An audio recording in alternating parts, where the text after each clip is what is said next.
안녕하십니까. 고려대학교 교수 최만수입니다. 이번 편부터 세 편에 걸쳐서 이 퀀텀 오라클을 사용한 그러니까 양자 알고리즘의 예 세 가지를 차례대로 한번 살펴보도록 하겠습니다. 이번 편은 가장 간단하다고 할 수가 있는 도이치 조사 알고리즘에 대해서 살펴보도록 하겠습니다. 우선 도이치 조사 프로블럼이 뭔지 한번 보면, 이 도이치 조사 프로블럼은 이렇게 함수가 인풋이 여러 개의 빛으로 되어 있고 아웃풋은 딱 원빛인 경우입니다. 그럼 함수가 이런 경우에라 하더라도 함수는 여러 가지 함수가 있을 수 있는데, 이 함수가 딱 두 가지, 이 컨스턴트 함수나 밸런스드 함수 두 가지 중에 하나라고 약속이 돼 있다고 가정을 합니다. 여기서 컨스턴트 함수는 물론 상수 함수를 말하는 거고요. 그러니까 함수 값이 0으로 다 같거나 혹은 1로 다 같은 경우입니다. 밸런스드 함수는 아웃풋 값이 0으로 대응되는 인풋 개수랑 1에 대응되는 아웃풋 개수가 모두 같은 경우를 우리가 밸런스드 함수라고 그렇게 부릅니다. 물론 이 인풋 빛의 개수가 많아지면 이런 컨스턴트 함수나 밸런스드 함수가 아닌 함수도 존재합니다. 그런데 이 문제에서는 그런 함수는 우리가 제외하고 이 함수는 반드시 컨스턴트 함수나 밸런스 함수 둘 중에 하나라고 약속이 되어 있습니다. 그런 상황에서 이 도이치 조사 프로블럼 문제는 뭐냐면, 이 함수가 이 컨스턴트 함수인지 아니면 밸런스 함수인지를 알아내는 게 이 문제의 핵심입니다. 만약에 이 클래시컬 알고리즘을 사용을 한다 그러면 그게 잘 알려져 있습니다. 이 함수를 몇 번을 돌려야 되냐면 대체로 그러니까 2의 n승 나누기 2, 그러니까 2의 n승이 총 인풋의 개수, 대체로 인풋의 개수에 해당되죠. 굉장히 많은 인풋의 개수인데 그것의 절반 정도는 돌려봐야, 그래야 이 함수가 컨스턴트 함수인지 밸런스드 함수인지 정확하게 판별을 할 수가 있다는 게 알려져 있습니다. 그런데 퀀텀 메커니컬, 그러니까 퀀텀 알고리즘을 사용을 하면 딱 한 번, 단 한 번만 이 컴퓨터를 돌려봐도 한 번에 알아낼 수 있다라는 게 이 퀀텀 도이치 조사 알고리즘의 핵심이라고 할 수가 있겠습니다. 이 퀀텀 알고리즘이 어떤 식으로 구성되어 있는지 그림을 보면서 한번 살펴보겠습니다. 이 도이치 조사 알고리즘은 이 퀀텀 서킷을 사용하면 이렇게 구성되어 있습니다. 아주 비교적 간단합니다. 우리가 전편에서 퀀텀 오라클에 대해서 배웠기 때문에 퀀텀 오라클을 사용을 하면 비교적 쉽게 이렇게 구현을 할 수가 있습니다. 하나씩 한번 워낙에 간단하기 때문에 그러니까 한 스텝 한 스텝씩 한번 보면서 분석을 한번 해보죠. 인풋은 컨트롤 큐빗이 이렇게 제로로 다 세팅이 되어 있고, 타겟 큐빗이 cat 마이너스 상태로 설정이 되어 있습니다. 그러니까 이렇게 cat 마이너스 상태로 설정이 된 걸 보니까 이 도이치 조사 알고리즘에서는 이 퀀텀 오라클의 이 마킹 특징을, 마킹 성질을 이용한다는 것을 알 수가 있겠죠. 만약에 타겟 큐빗을 제로로 설정했다면 아마도 이렇게 카피 기능을 사용했을 것 같은데, 지금 여기서는 cat 마이너스 상태를 쓴 걸 보니까 나중에 이 퀀텀 오라클의 마킹 기능을 사용할 게 아닌가 짐작을 할 수가 있습니다.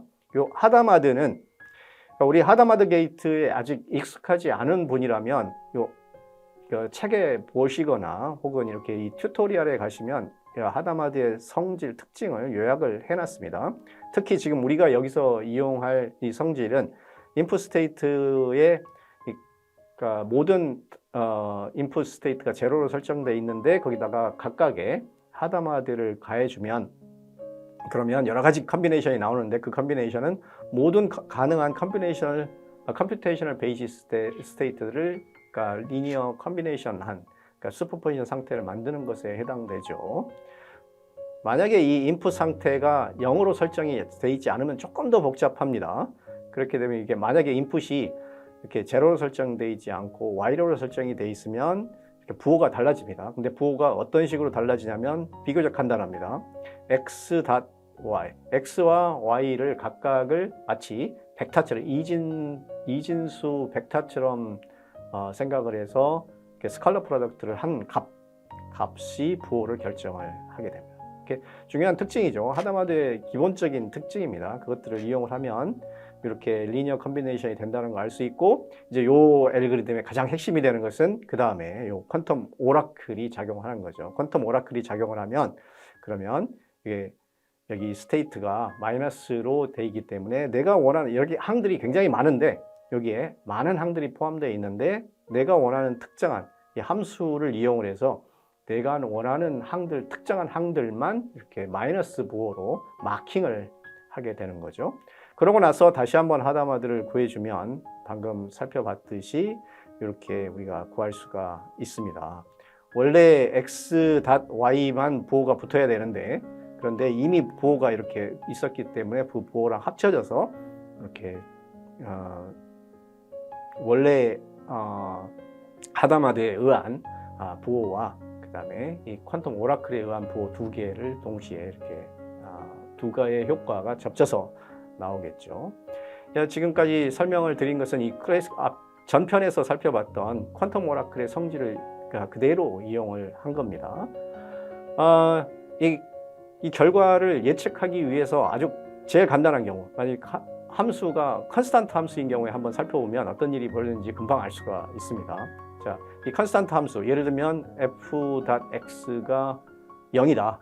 그러면 이건 사라지게 되죠. 그래서 x.y만 되니까 요것들을 다 합한 것은 뭐에 되냐면 cat 제로에 해당됩니다. 다시 말하면 이 컨트롤 지지서를 측정을 하게 되면 0밖에 안 나온다는 뜻이겠죠.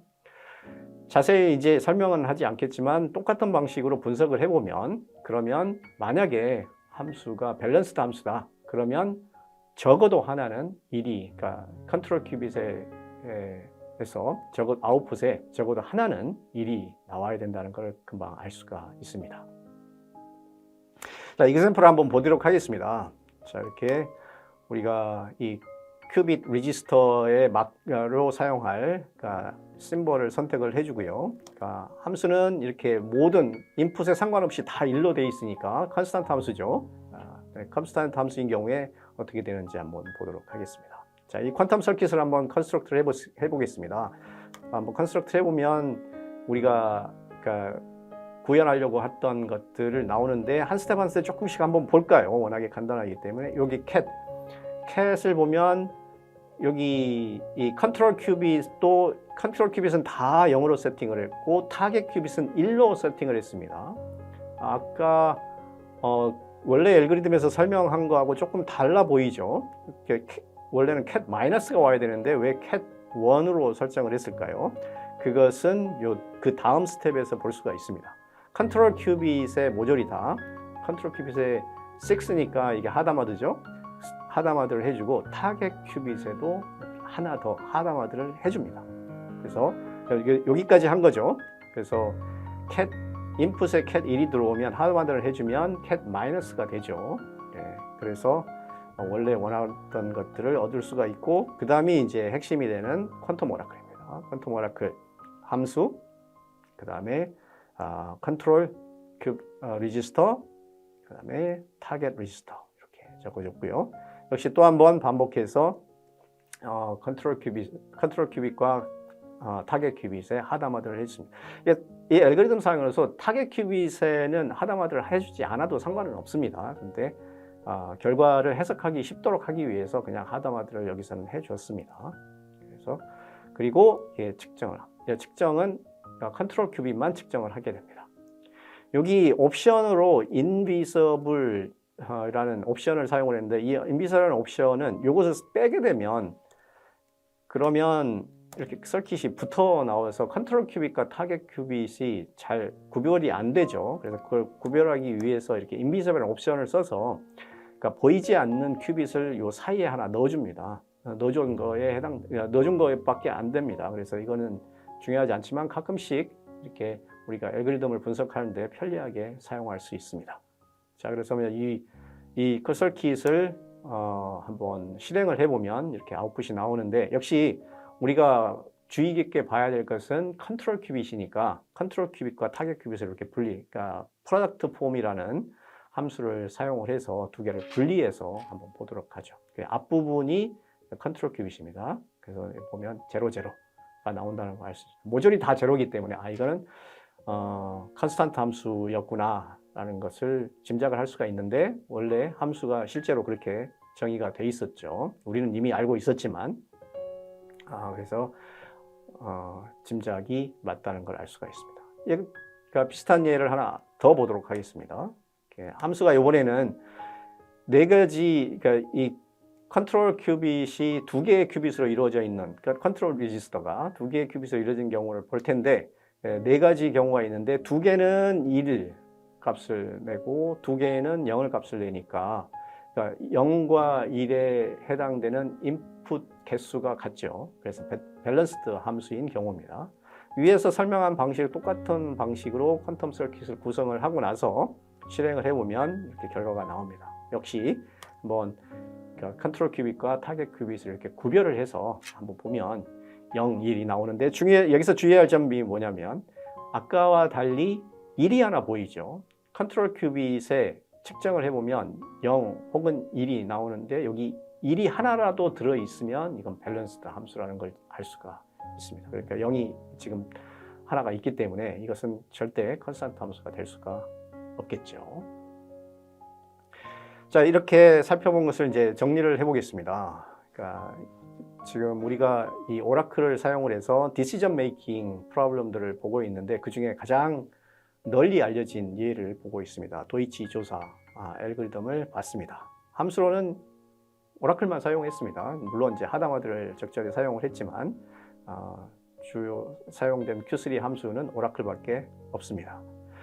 역시 이 알고리즘은 비교적 간단하기 때문에 원리까지도 일부 설명을 했지만, 아직 잘 이해가 안 된 부분이나 혹은 좀 더 자세하게 공부를 하고 싶은 분들은 책이나 책 4.2절이나 혹은 도이치 조사 알고리즘이라는 튜토리얼이 Q3에 내장되어 있습니다. 그래서 이 튜토리얼을 보면 오늘 지금 여기서 설명드린 내용들이 잘 정리가 되어 있기 때문에 차분히 읽어보시면 이해하시는데 별 어려움이 없으리라고 생각을 합니다.